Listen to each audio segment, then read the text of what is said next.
Hello, students. What we have seen is that carbon and its compounds form an integral part of our lives. From food to dyes, usables to medicines, microchips to machines, these organic compounds find a place everywhere. From killing microbes to cleaning our clothes, they perform multiple magical functions. Wait, did I just say cleaning our clothes? Yes. So think, what do carbon compounds have to do with it? You'll immediately say, of course, they are in the form of soaps and detergents. Yes, exactly.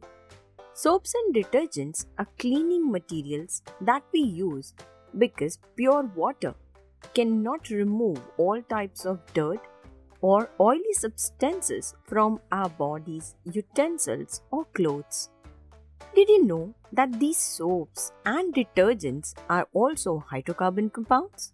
Yes, you heard it right. Hydrocarbon compounds.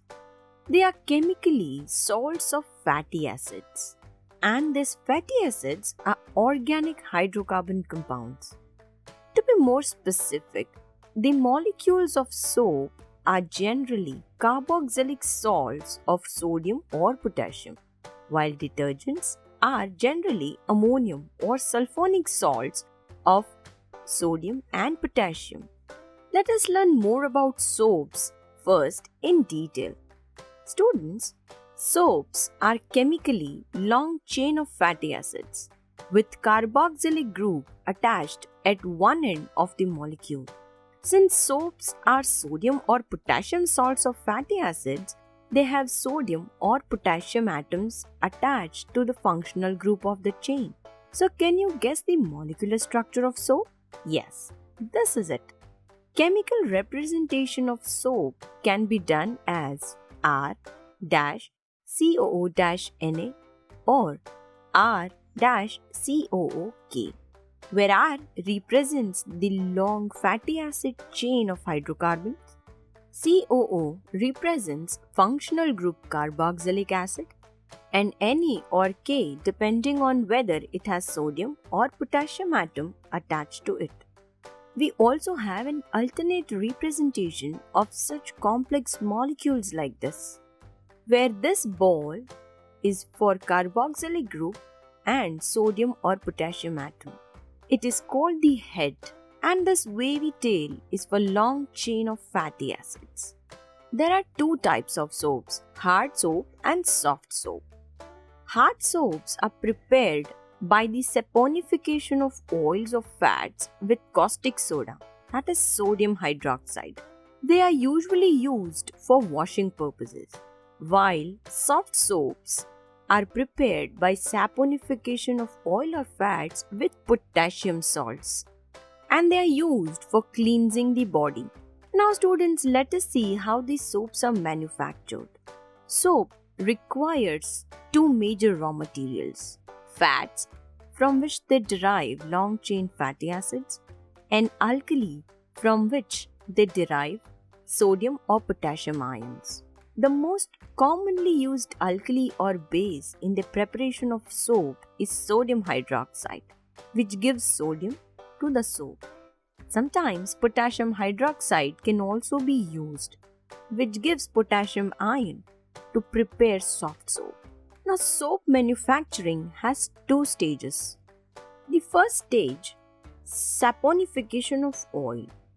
The oil is taken in an iron tank, also called as kettle.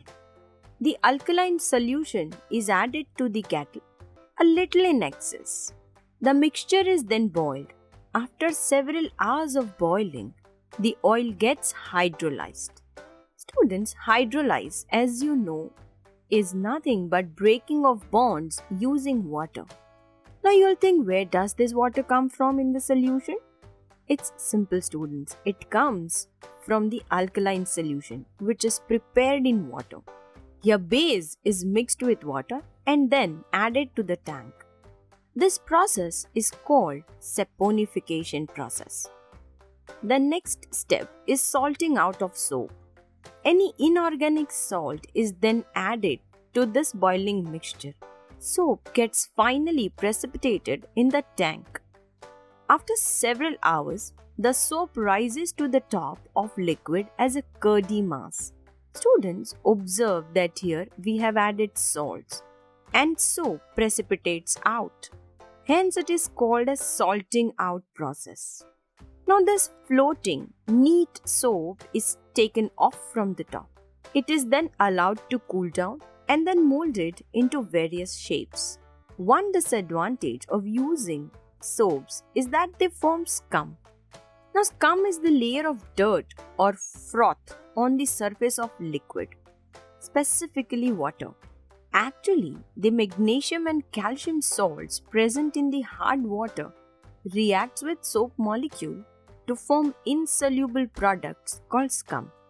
The scum floats on water, which interferes with the cleansing action of soaps.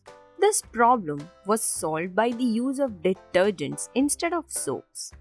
Yes, students, this is because detergents prevent the formation of insoluble scum and thus can clean effectively.